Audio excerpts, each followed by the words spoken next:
ఎన్నికలు వచ్చినప్పుడే బీజేపీకి దేవుళ్ళు పండుగలు గుర్తుకొస్తాయని విమర్శించారు సీఎం రేవంత్ రెడ్డి. రాముడి పేరుతో బీజేపీ ఓట్లు అడుక్కుంటుందని మండిపడ్డారు. రాజ్యాంగాన్ని మార్చాలని, రిజర్వేషన్లు ఎత్తేయాలని మోదీ కుట్ర చేస్తున్నారని చెప్పారు. కేసీఆర్, హరీష్ కు వేల కోట్లు ఇస్తున్నారనే వెంకట్రామరెడ్డికి ఎంపీ టికెట్ ఇచ్చారని ఆరోపించారు సీఎం. బీఆర్ఎస్ తరపున నిలబడ్డది వేలాది రైతులను ముంచిన చరిత్ర వెంకట్రామరెడ్డిదని విమర్శించారు సీఎం రేవంత్ రెడ్డి.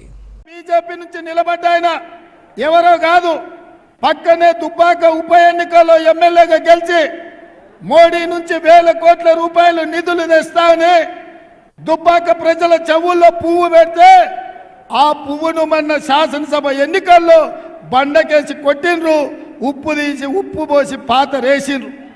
ఇక రెండోగా ఆయన బీఆర్ఎస్ నాయకుడు, బీఆర్ఎస్ నుంచి నిలబడ్డాయని ఎవరో కాదు, మన మల్లన్న సాగర్లో, మన రంగనాయక సాగర్లో, మన కొండ పోచమ్మలో వేలాది ఎకరాల భూములను, వేలాది మంది రైతులను ముంచి వాళ్ళ సొంత భూములు, తాతలు ముత్తాతలు ఇచ్చిన భూములు ప్రభుత్వం గుంజుకుంటుంటే మాకు సరైన నష్ట పరిహారం ఇవ్వండి అని అడిగితే పోలీసులను పెట్టి తొక్కించిండు. పోలీసుల బూట్ల కింద ఈ ప్రాంత రైతులను అణిచివేసిండు.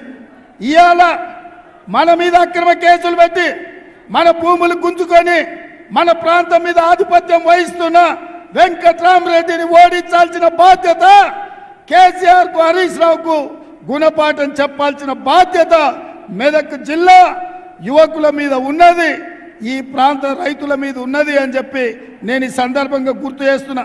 అందుకే మిత్రులారా, ఇవాళ రఘునందన్ రావును చూసినాం, వెంకట్రామరెడ్డిని చూసినాం.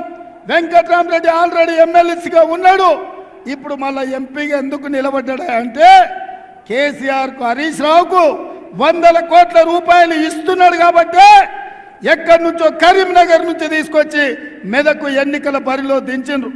నేను అడుగుతున్న కేసీఆర్, హరీష్ రావును, మొత్తం మెదకు జిల్లాలో మీకొక్క మనగాడు కూడా దొరకలేదా ఈ మెదకు పార్లమెంట్ ఎన్నికల్లో పెట్టడానికి? ఇవాళ ఎక్కడి నుంచో కరీంనగర్ నుంచి మా భూములు గుంజుకున్నాడు, మా రైతుల మీద కేసులు పెట్టినాడు, మా రైతులను జైళ్ళకు పంపించినోడిని ఇవాళ ఎంపీగా నిలబెట్టి ఈ మెదక్ జిల్లా రైతాంగాన్ని ఈరోజు అవమానిస్తున్నారు.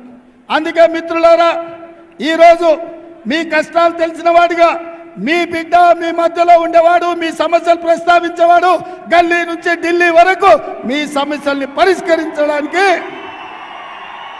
రేపు జరగబోయే ఎన్నికల్లో బీఆర్ఎస్ బీజేపీని బొంద పెట్టాలి, నీల మధును గెలిపించాలి.